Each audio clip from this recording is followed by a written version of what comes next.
অন্তর্বর্তী সরকারের নির্লিপ্ততায় বা সমর্থনে দেশে মবক্রেসি চলছে বলে মন্তব্য করেছে গণতান্ত্রিক অধিকার কমিটি। গণতান্ত্রিক অধিকার কমিটি এই প্ল্যাটফর্মের পক্ষে কারা কারা বিবৃতি দিয়েছে দু একটা নাম বলি। আনু মোহাম্মদ, সামিনা লুৎফা, হারুনুর রশিদ, মাহা মির্জা, মাহতাবুদ্দিন, মার্জিয়া প্রভা, এনারা সহ আরও কয়েকজন আছেন।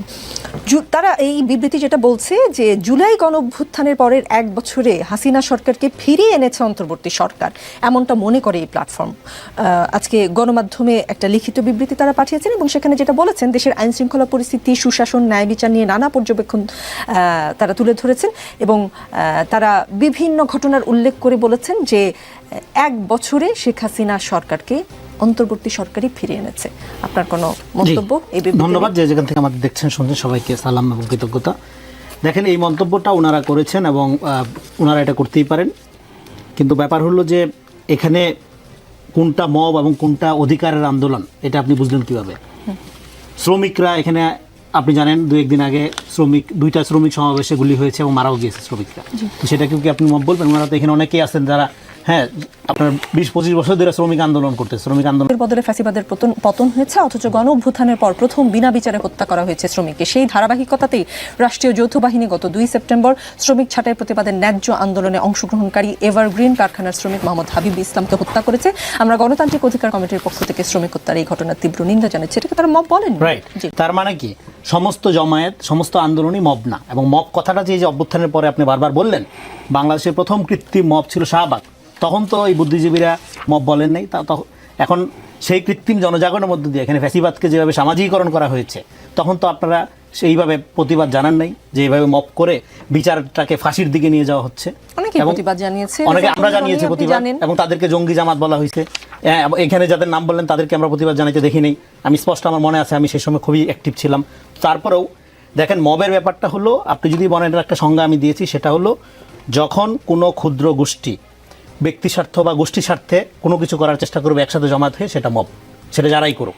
কিন্তু যখন তার মধ্যে একটা ট্রুথফুলনেস থাকবে, জেনুইন দাবি দেওয়া থাকবে, জেনুইন চাহিদা থাকবে, আকাঙ্ক্ষা থাকবে এবং নিঃস্বার্থ, এটা কোনো ব্যক্তি গোষ্ঠীর স্বার্থ হবে না, একটা ইম্পার্সোনাল জায়গা থেকে দাবি দেওয়া, কালেকটিভ স্বার্থের জায়গা থেকে যখন একটা দাবি দেওয়া হবে, সেটা মব না, সেটা আন্দোলন।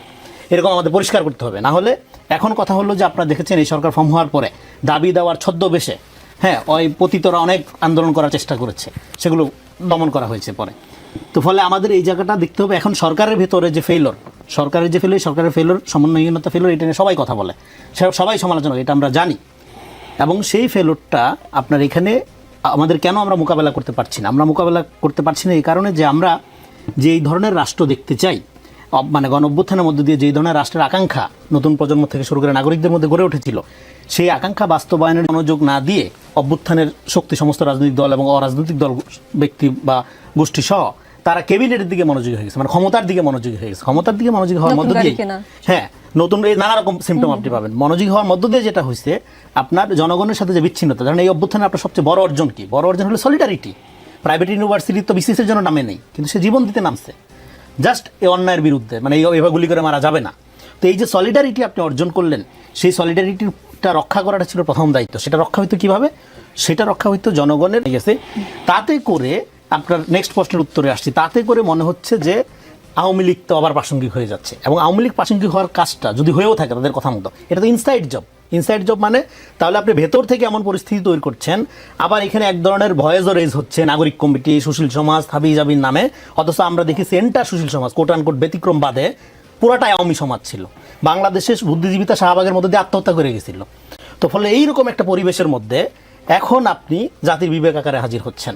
ফলে দেখেন, এখানে আমাদের মূল সমস্যাটা যেটা হচ্ছে, আমাদের এখানে যে একটা এই যে মানুষের আত্মশক্তি, আত্মমর্যাদা বোধ এত কম, যে আওয়ামী লীগের সময় আওয়ামী লীগ, আন্দোলনের সময় আন্দোলনকারী, তারপরে এখন বিএনপি জামাত হওয়ার যে প্রতিযোগিতা, সেই প্রতিযোগিতার মধ্য দিয়ে মানুষের যে তার পজিশন, ক্লিয়ার পজিশন, সেটা এখানকার সুশীল সমাজ বলেন, বুদ্ধিজীবী সমাজ বলেন, সাংবাদিক সমাজ বলেন, বেশিরভাগ সময় হারাই ফেলার মধ্য দিয়ে এই সমস্যাটা তৈরি হয়। ফলে আওয়ামী লীগ ফেরার কথাটা ওনারা প্রতীকী অর্থে বলেছেন।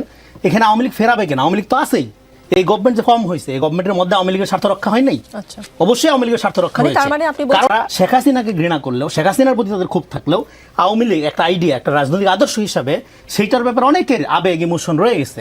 ফলে এটাকে প্রোটেক্ট করার, থাকাটা অন্যায় বলতেছি না, সেটাকে প্রোটেক্ট করার কাজটা ফ্রম দ্য ভেরি বিগিনিং এটা ইনসাইড জব। জি। এবার আউটসাইডে আছে তারা দিল্লিতে, তারপরে আছে গুপ্ত অবস্থা, এই যে মাঝে মাঝে হামলা করছে, মাঝে মাঝে ঝটিকা মিছিল করছে, ওদিক থেকে উস্কানি দিচ্ছে, ভারতে আপনার কমিটি ইয়াকে বলে অফিস খুলে বসছে। ফলে সব মিলাইয়া আমরা একটা, এই জন্য আমরা প্রথম থেকে বলছিলাম কি আমরা একটা লেট ফ্যাসিজমের মধ্যে আছি, এটা একটা ফ্যাসিস্টিক কাঠামোর মধ্যেই আমরা আছি, এটাকে বলি আমরা এটা আনার কিছু নেই, without Sheikh it is Hasina. Already here, আপনি সেটা বলছেন।